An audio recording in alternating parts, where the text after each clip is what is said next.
Praise the Lord. இந்த காலை வேளையிலே உங்களை சந்திப்பதில் ரொம்ப சந்தோஷம். நிறைய நேரங்களில் சில பேரை நம்ம சந்திக்கும்போது இவர் ரொம்ப அப்பாவியாக இருக்கார் அப்படின்னு நம்ம பார்த்து சில நேரங்களில் சந்தோஷப்படுவோம். ஐயையோ, சில நேரங்களில் ஐயையோ இவர் ரொம்ப அப்பாவியாக இருக்கார், இந்த உலகத்தில் எப்படி பிழைப்பாரோ அப்படின்னு நம்ம யோசிக்கலாம். சில நேரங்களில் அப்பாவியாக இருக்கிறது நல்லதுன்னு யோசிக்கலாம், சில நேரங்களில் தப்புன்னு யோசிக்கலாம்.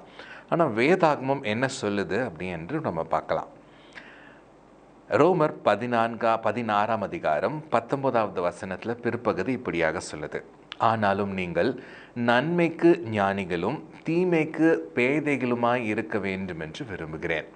இந்த உலகத்தில் நம்ம சந்திக்கிற மக்கள் வித்தியாசமானவங்க, சந்திக்கிற சூழ்நிலைகளும் வித்தியாசமானது.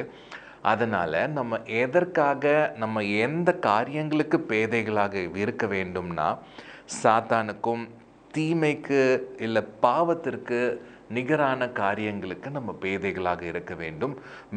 மற்ற எல்லா காரியங்களுக்கும், விசேஷமாக ஆண்டவரின் காரியத்திற்கு நம்ம எக்ஸலண்ட்டாக இருக்க வேண்டும் என்று நம்ம விரும்புகிறார். அதாவது நம்ம நன்மைக்கு ஞானிகளாக இருக்க வேண்டும்.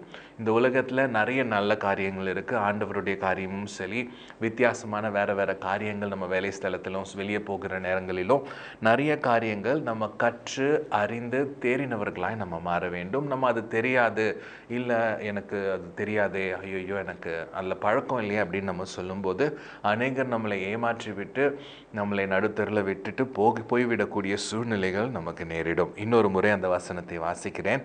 ஆனாலும் நீங்கள் நன்மைக்கு ஞானிகளும் தீமைக்கு பேதைகளுமாய் இருக்க வேண்டும் என்று விரும்புகிறேன். நாம் ஜெபிக்கலாம். அன்புள்ள பிதாவே, இந்த நாளுக்காக நன்றி செலுத்துகிறோம்.